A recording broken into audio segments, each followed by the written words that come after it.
bagaimana menggali potensi sesuai pada bidangnya masing-masing. Dan pembagiannya sudah luar biasa ya. Oke, pertanyaan terakhir ya. 2 pertanyaan terakhir. Yang pertama, siapa-siapa aja yang sudah berkunjung, termasuk pejabat-pejabat yang sudah pernah berkunjung ke Gria Batik Lamandau, dan juga yang terakhir itu, siapa sih orang yang paling berjasa di hidupnya Mbak Umi Lasega? Silakan. Kalau untuk yang sudah berkunjung ke Gria Batik Umi Lasega itu luar biasa banyak. Mungkin saya sudah tidak bisa menghafal ya 1, 2, 3, dan 4 yang tentunya pejabat seluruh Kabupaten Lamandau, Bapak Bupati, Kepala Bank, DPRD, Kejaksaan, Pengadilan, semuanya sudah berkunjung di Gria Batik Umi Lasega dan semuanya memberi support dan dukungan yang luar biasa pemerintah Kabupaten Lamandau untuk Umi Lasega tetap bisa berdiri dan berkarya, berdaya dan juga memberdayakan. Selebihnya dari itu jadi orang-orang dari luar daerah juga banyak, termasuk para pejabat yang dari provinsi, Bapak, Ibu Gubernur sendiri juga sudah berkunjung ke sini, bahkan kemarin melakukan proses membatik bersama di sini, berkunjung ke lembaganya, melihat dari dekat langsung bagaimana proses pembuatan batik, bertemu dan bertatap muka, ngobrol juga dengan para pembatik, juga para peserta didik. Jadi yang terakhir kemarin kita juga dikunjungin oleh Ibu Wakapolda Kalimantan Tengah ya. Beliau juga berkenan di sini bersantai melihat aneka produknya, proses pembuatannya, dan mencoba juga merasakan bagaimana sih caranya membuat batik. Jadi seperti itu. Yang paling berjasa di hidup?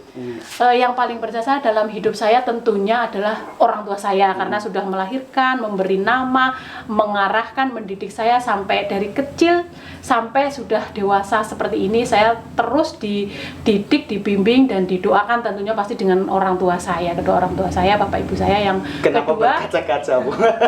ya karena saya dulu kecilnya di kampung dan saya tidak pernah bermimpi, Mas, kalau saya akan sampai pada titik ini ya, hanya karena dulu saya pengen sekolah tinggi aja saya tidak bisa gitu. Jadi pada hari ini saya bersyukur luar biasa ya, saya bisa mencapai sampai ke sini itu tentunya berkat dorongan juga support orang tua, baik doa maupun secara langsung ya. Jadi tentunya yang paling berjasa orang tua, dan kedua adalah keluarga saya, terutama suami dan anak-anak saya itu juga luar biasa. Mereka mendukung saya, memberikan saya kesempatan boleh keluar daerah untuk belajar. Mereka di rumah dengan bapaknya mengurus anak-anak, mengurus juga mereka yang menjahit, yang membatik, mengawasi, membantu saya mengambil barang dan lain sebagainya. Tentu juga doa dan permodalan yang tidak henti-hentinya mensupport saya, itu pasti.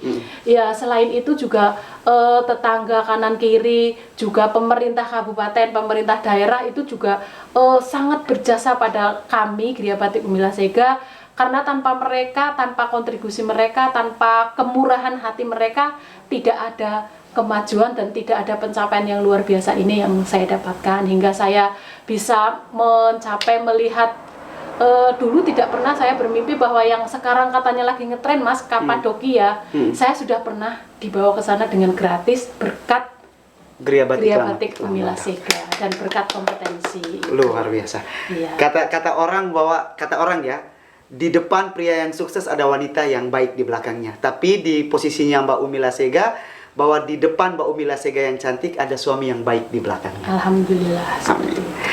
Baik, ini juga clue kita kasih di depan tadi, bahwa ini sudah sampai Eropa. Betul. Nah, mungkin dijelaskan sedikit kenapa bisa sampai ke sana? Untuk sampai ke luar negeri, khususnya kemarin saya Istanbul, Turki, dan juga sudah ke Kapadokia dan lain sebagainya, itu saya sebetulnya itu juga mungkin sebuah keberuntungan ya, akan tetapi juga itu tidak lepas dari sepertinya ketekunan dan kerja keras, juga keberanian kita sebagai seorang pengusaha, karena kita tekun, bekerja keras dan berkesinambungan, akhirnya produk kita dilihat dan kita tidak malu, tidak takut mencoba. Saat itu pada tahun 2019 itu ada yang namanya seleksi produk UMKM lokal bernuansa art dan tradisional. Nah, oleh karena itu saya mencoba pada saat itu untuk memasukkan ke Kemenparekraf bahwa saya punya produk batik Lamandau yang bermotif etnik Borneo culture. Nah, pada tahun 2020 itu vakum, tidak ada tanggapan dari pemerintah karena memang saat itu masih COVID ya, sepi dan tidak ada kegiatan apa-apa sama sekali, tapi tetap kadang dikabarin di follow up nanti suatu saat ketika ada kegiatan, kemungkinan kalau konsisten dicek masih ada dan geliatnya kita pantau dari media sosial memang masih benar-benar berjalan dan layak, kemungkinan akan ada kesempatan entah itu apa untuk Gria Batik Umilasega ikut naik ke panggung yang lebih dari sekedar Kabupaten Lamando. Nah, pada tahun 2021 kemarin, kisaran bulan April ya kalau nggak salah itu, saya mendapat undangan dari Kadin Indonesia Fashion Art untuk mengikuti seleksi pemakaian busana pada Putra Putri Nusantara 2021. Nah, saya mencoba ikut lagi seleksi, saya ke Jakarta, mengikuti tes mulai dari teori, presentasi dan lain sebagainya. Akhirnya saya lolos mengikuti untuk karya saya digunakan oleh pemilihan di Grand Final Putra Putri Nusantara Indonesia 2021 di Yogyakarta. Nah, setelah itu saya mendapat kesempatan memakaikan di Putra Nusantara dari Kalimantan Barat. Pokoknya 5 saya dapat model. 5 model yang sudah dari Putra Putri Nusantara, 5 model dari kelas sekolah mode. Jadi setelah itu saya ikuti semua prosesnya sampai selesai. Nah, pada akhir November itu kalau nggak salah ya, akhir November ya, saya itu mendapat surat panggilan bahwa untuk produk saya mengikuti lagi seleksi untuk ikut busananya dipakaikan ke Miss Global sama Sri Kandi Indonesia dan Putri Fashion 2021. Dan itu bertempat bertempatnya di Jakarta dan Yogyakarta. Jadi kita mengikuti di mana mereka pengambilan photoshoot, dipakaikan busananya, ketika nanti lolos yaitu akan diikut sertakan dalam pameran dan pagelaran di luar negeri. Saat itu kita belum tahu luar negerinya mana. Tapi setelah ditunggu sekian lama, kukira nggak lolos, dan alhamdulillah di penghujung tahun 2021 kemarin saya dapat undangan untuk mengikuti kegiatan Halal Expo di Istanbul, Turki. Itu ceritanya. Nah, jadi berarti bukan di Eropa ya, tapi di Istanbul, Turki. Iya, di Istanbul, Turki. Ya. Jadi saya memakaikan busana mereka dan kita mendapat kesempatan untuk belajar pertukaran model dengan mereka desainer fashion in Turki. Kita belajar saling bertukar dan bertemu dengan beberapa pelajar, bahkan pusat asrama pelajar Indonesia Turki juga. Alhamdulillah Batik Umilasega terpilih dan diterima langsung oleh Wakil Presiden Turki. Pada tahun 2020. Prestasi yang luar biasa di penghujung tahun akhir 2020. Baik, Bapak Ibu yang menonton channel WMPMC, kita ikuti, kita lihat dulu video-video dari Mbak Umilasega berikut ini. Ini adalah salah satu produk Gria Batik Umilasega. Ini namanya batik alusan dengan teknik pembuatan pola alusan, ya ini dengan titiknya yang paling halus, dengan canting yang paling halus, dengan tentunya jiwa dan pemikiran yang paling halus juga. Ini harganya paling mahal, kisaran 2,5 juta, dengan motif utamanya belanga atau guci benaik benaki yang ada di Bundaran Polres Kabupaten Lamando. Jadi tidak usah jauh-jauh untuk melihat ini ya, gambar Guci Polres, Bundaran Polres ada juga di batik ya. Jadi ini bisa kita promokan sampai ke luar daerah ya. Motif utamanya Guci benaik benaki, dan karena kita posisinya di Kalimantan Tengah sesuai dengan anjuran Pak Gub bahwa kita harus memasukkan juga motif-motif umum Kalimantan Tengah. Jadi kita masukkan motif tameng ya, tameng sama ukiran Dayak. Jadi ini salah satu produk unggulan kita di Kabupaten Lamando, batik tulis khas asli Kabupaten Lamando. Untuk yang ini inovasi terbaru kami Gria Batik Umilasega, teknik membatik yang penemuan baru dengan teknik namanya di smoke ya. Setelah kita batik, ini batiknya semi pola ya. Ini batiknya semi pola, bisa saya buka ya. Gambarannya ini bermotif batang garing, tadinya ya, batang garingnya, tapi kita sudah ala Lamando ya. Jadi motifnya sudah kantong semar, buahnya kantong semar. Jadi ini juga kantong semar, ini bentuknya kantong semar, tapi kita bentuk seperti ala-ala Batanggaring. Inilah seni ya, kreatif. Jadi bagaimana kita mengolah supaya kita itu bisa mempunyai karya yang berbeda. Ya, berbeda dari orang lain. Dan ini tekniknya di smoke. Setelah jadi batikannya sudah jadi, kita blok semua dengan malam atau lilin penuh. Setelah lilin itu mengering, nanti kita pecahkan perlahan-lahan. Setelah pecah, nanti kita semprot menggunakan warna yang kita inginkan. Seperti yang ini, saya ini pakai warna abu-abu. Jadi tekniknya seperti ini. Ini harganya lebih mahal daripada yang batik dengan latar yang polos. Terima kasih, Bu. Oke. Nah, kita akan bersama Mbak Umila Siega, kita akan melihat bagaimana proses pembuatan batik tulis yang ada di Gria Batik Lamandau. Prosesnya ada di belakang. Yuk kita langsung saja menuju ke proses pembuatan dari batik tulis Lamandau. Oh, ini mbaknya lagi potong-potong. Ini ruangan kursusnya. Sementara ini kita lagi libur. Ini pembatiknya kayaknya. Bu, boleh lihat sini, Bu. Ini ruangannya apa, Bu? Ini tempat ruang teori dan prakteknya kursus tata busana dan menjahitnya ya. Di sini ada Mas tulisannya di itu, selamat datang. Oke. Ini tempat belajarnya. Di sini ada mesin-mesinnya, ada 2 model mesin ya. Itu yang di pojok sana karena kita bulan ini belum memulai, nanti kita akan mulai di Februari. Jadi Januari ini kita masih persiapan untuk di tahun 2022. Kita belajar di sini untuk level 1-nya, dasar teknik dasar mengenal cara pembuatan busana dan atau membatik. Nah, di sebelah sini juga ada ini untuk yang level berikutnya. Kalau dia sudah menguasai dan lulus kompetensi di level 1, dia akan belajar di sini di ruang 2, yaitu ini untuk level 2-nya. Di sini sudah menggunakan mesin high speed skala besar. Jadi ini untuk rumah-rumah industri besar kayak garment, kayak konveksi. Ini kita belajarnya di ruangan ini. Tuh. Sini ke belakang kita juga ada fasilitasnya untuk para kru ya. Sini ada musola. Ya, ada musolanya. Ada toiletnya.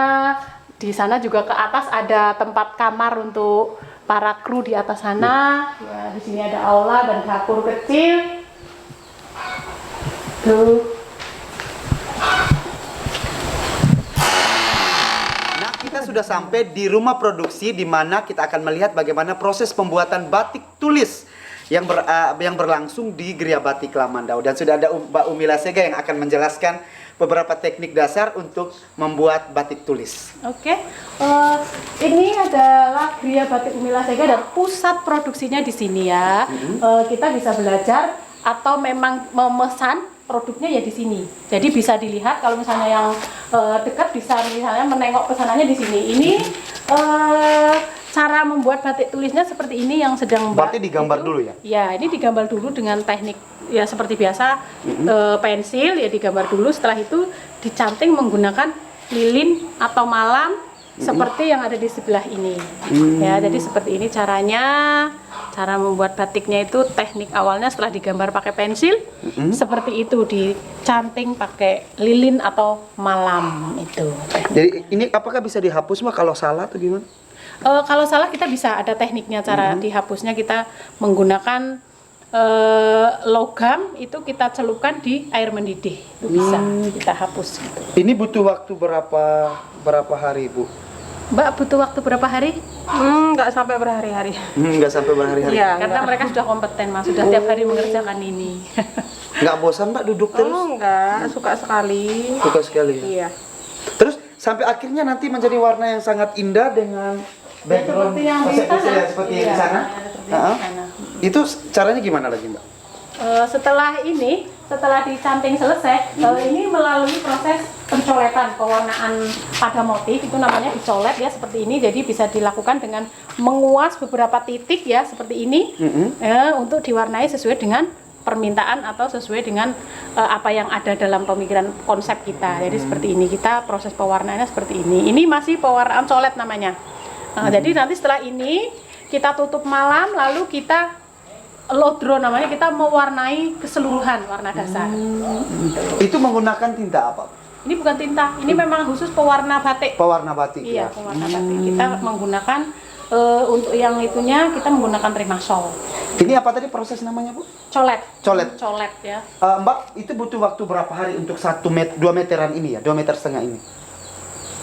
Nggak sampai berhari-hari ya, Mbak. Nggak Kalau sampai satu hari bisa berhari-hari. 10-20 lembar, Mas. Waduh. Kalau untuk mencolet ini karena mereka sudah ini. Sudah profesional Sudah ya? biasa. Ini dibiarkan berapa hari, Bu? Ini Bentar aja, kalau udah kena angin tuh. kalau sudah kena angin agak kering, dia sudah bisa. bisa dilanjutkan ke proses pewarnaan berikut. Lotro. Ini motif apa, Bu? Ini motifnya bunga lucung.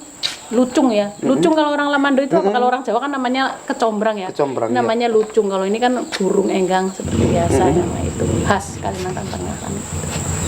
Ini nggak luntur ya, Bu? Ini masih luntur, Mas. Ini Oh, belum ini dikunci. Ini masih baru diwarnai. Nah, nanti setelah ini kita lodro. Kita warnai keseluruhan warna dasar, baru tapi tidak mengenai ini ya. Jadi mewarnai dasarnya juga harus hati-hati. Kalau mau Terus teknik celup, teknik yang dipakainya gimana? Teknik celup ya? kalau dicelup ini tutup dulu semuanya.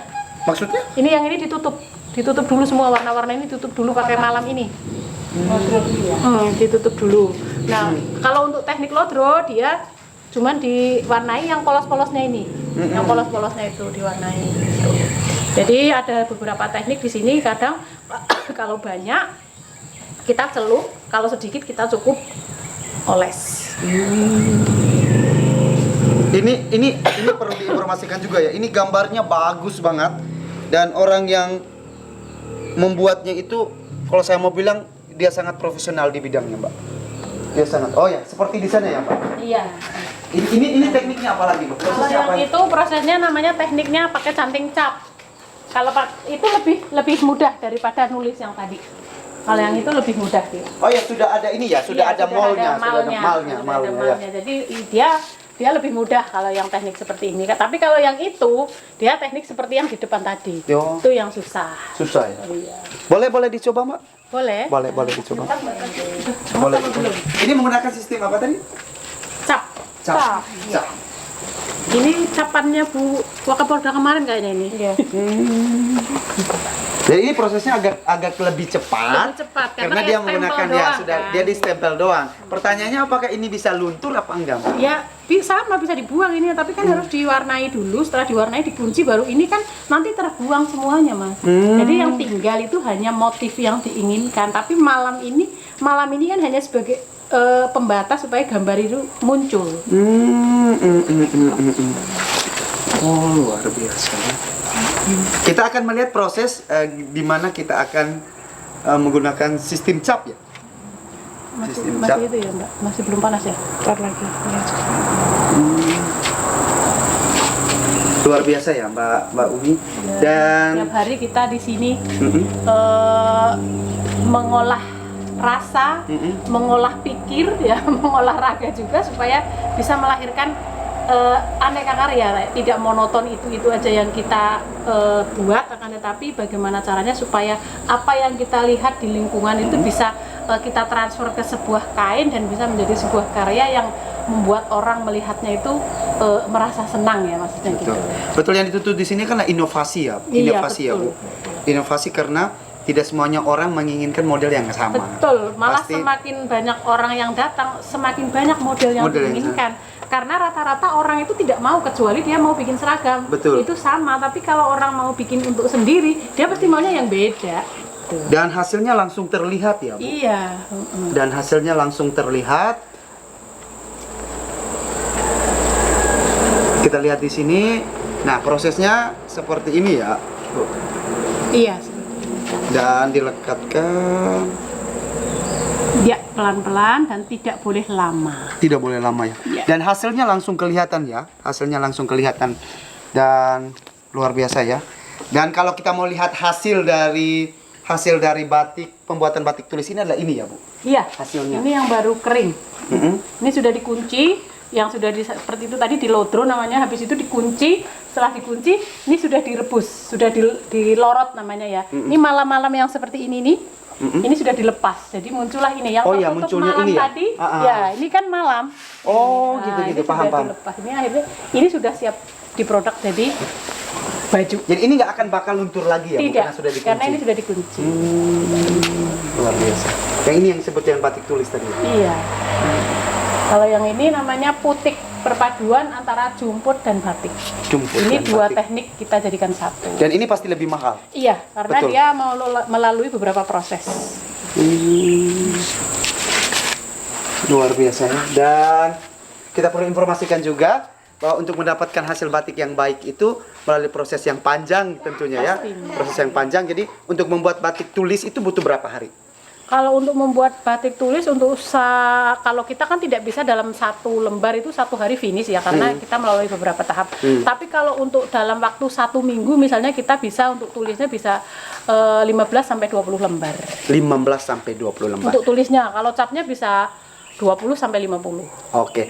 Terakhir nih, bagi yang mau belajar membatik atau mau belajar membuat fashion, bisa langsung datang ke Gria Batik Lamandau dan ikuti proses pembelajaran yang sudah disiapkan oleh Umi Lasega bersama kru. Umi Lasega Jadi, Rahmat bersama- Lestari kursus namanya Rahmat Lestari Fashion School. Jadi kita bisa sekolah dan mempelajari bersama ilmu tentang busana, mulai dari bagaimana caranya kita mendapat ide, gagasan, dan bagaimana mengolah ide dan gagasan itu menjadi desain atau yang namanya sebuah karya. Oke. Terima kasih untuk Mbak Umi Lasega. Terima kasih Sama-sama. banyak. Terima Sangat kasih humble, banyak. sangat luar biasa sudah membagi ilmu pada saya dan Bapak Ibu penonton jadi channel BMPMC. Dan juga jangan lupa like, comment, dan subscribe. Nanti kita akan tampilkan batik-batik dari Mbak Umi Lasega. Terima kasih.